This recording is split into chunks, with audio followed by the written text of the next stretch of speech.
পিরানে পীর দস্তগীর হযরত গৌসুল আজম তিনি সমস্ত ওলির সম্রাট আছেন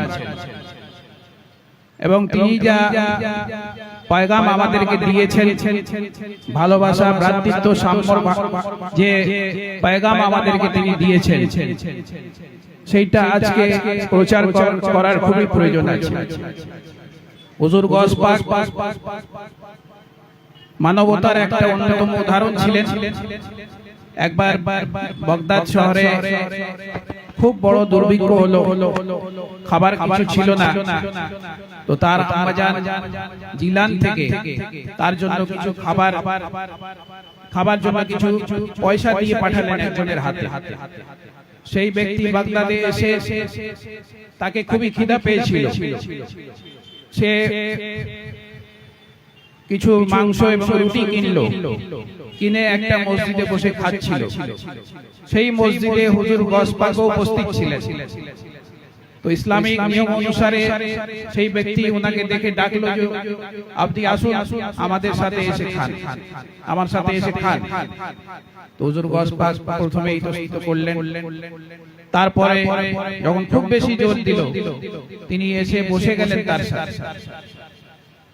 কথা বলতে বলতে সে ওনার নাম জিজ্ঞেস করলো, সে ওনার ঠিকানা জিজ্ঞেস করলো। গওস পাক নিজের নাম ঠিকানা সবকিছু বললেন। সে বলল যে আমি আপনার কাছ থেকে ক্ষমা চাইছি, এই যে টাকা আছে, এই যে খাবার আছে সবকিছু আপনারই পয়সা, এটা আপনার আম্মাজান আপনাকে দিবার জন্য আমাকে পাঠিয়েছিলেন। আমি আপনাকে খুঁজে পেলাম না, আমাকে খুব খিদে পেয়েছিল, আমি বাজার থেকে কিছু খাবার জিনিস কিনে বসে খাচ্ছিলাম, আল্লাহ আপনার সাথে সাক্ষাৎ করিয়ে দিয়েছে। হুজুর গওস পাক যখন এই কথা শুনলেন তো আল্লাহর শুকর আদা করলেন। সেই ব্যক্তি ওনাকে সমস্ত টাকা পয়সা খাবার যা কিছু ছিল ওনাকে সুপে দিল, ওনার হাওয়ালে করে দিল, সেখান থেকে বিদায় হয়ে গেল।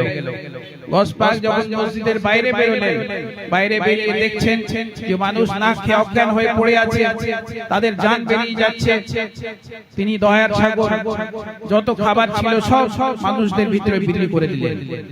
তারপরে যা টাকা পয়সা ছিল সেটাও লোকদেরকে দান করে দিলেন। খালি হাতে মসজিদ থেকে বাইরে চলে গেলেন, কিন্তু নিজের খাবার পরোয়া করলেন না।